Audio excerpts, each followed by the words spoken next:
मेरा पति देवता है। आजकल के सखी कह तारी सके ये सखी मरद कैसन मिलल बड़े तो जानता नहीं का कह तारी सो अरे तो गलावा मरल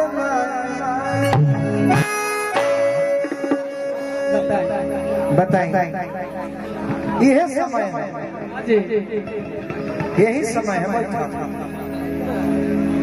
एक जानी के बियाह भइल बा आ कौनो हो गइल बा सखी पूछा तरीके सखी अरे वो ने आवो तब न तने भाव दे दे शिवानी के आज ना कहली से कि शिवानी में नाच के मलकिनी बनल बड़ी तारा के हम ना बोल रहे जैसे हर नाच में वो मलकिनी लोग होला गाना गावे तने होने बैठो मने हमारा घर में खा गौने हरी कोने आस बैठा के बा अरे भाग भाग हम मौका हवा पर मिला मने गोली लागल पता का भले मारो गोली छिपरा जाइए हम मौका हवा में गोड़ा दे धरे ले से जाता तो एक चीज नहीं हम मथुन तक बस आई तैयार करूं अरे हट जा काहे में से मोबाइल उतारे सखी पूछली के सखी मरद कैसा मिलन बड़े पैसा टाइम पर प्यार कर दे तारे के ना तो सखी कहती एक वही कोशिश गाओ तनी ऐसे कि भोजपुरी जगत में और भी हमारे भाई जाहिल बड़े सबको स्वागत रवे सबसे करे के बाद हम मान के चले कि आज खत्म है एक बस गीत सुन ली निमन लगला फिर रवा सब आपकी गाएं ana तो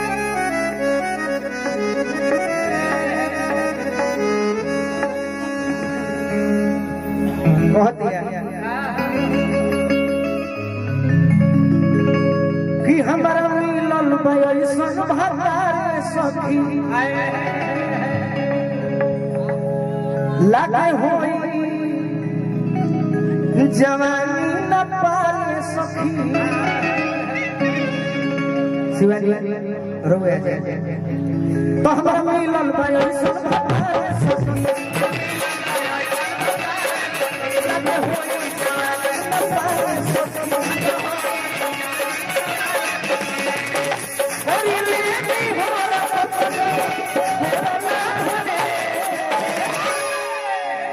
शिवाजी बात सुन लो कि कोरी लेनी होला अपनो अरे कोरा ना घरे ये हमारा भाई अरे तो भाई बात गाना जवाना काम करती हो सैया मुहे ना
हमारा धीरज मिश्रा की ओर से बहुत बहुत पुरस्कार और का कहती है कि मारी ले कतनो अरे से जरिया पधाका कि मारी ले कतनो से जरिया पधाका तोनी कोना नहीं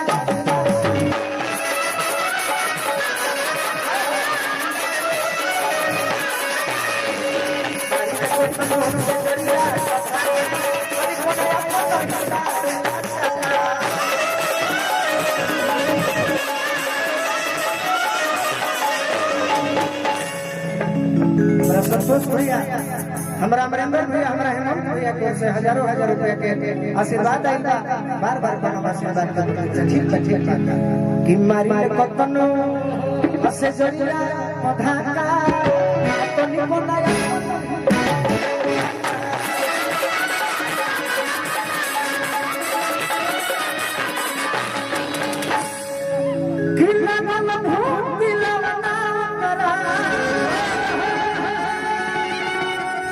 बबलू भैया किला मन भूख दिलवना करा अरे ये मना करे तो मेरा कहते कि भईबा टेका वाला जवाना सैया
फिर से हमारा पुरस्कार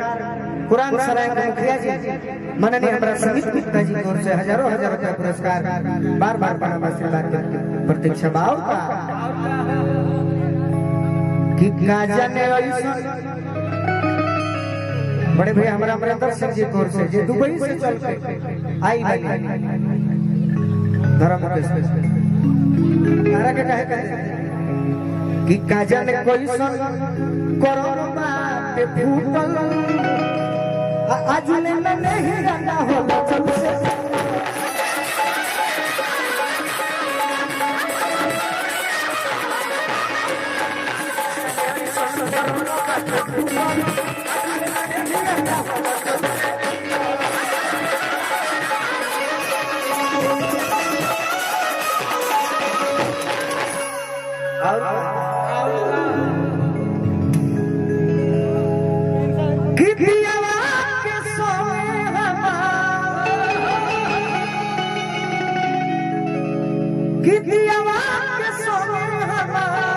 अरे प्रिया तो मेरा ये बहुत ही बड़ी कि भाई बात काम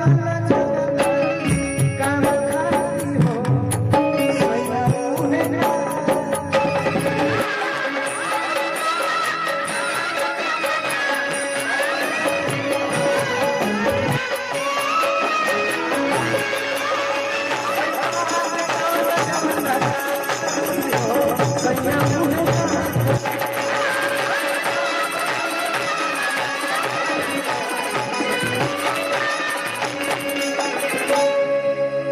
अच्छा लगा गाना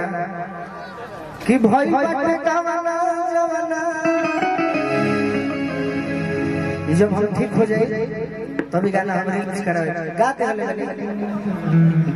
बाकी बुझाते हैं हमरा ठीक होके में कोनो गाइए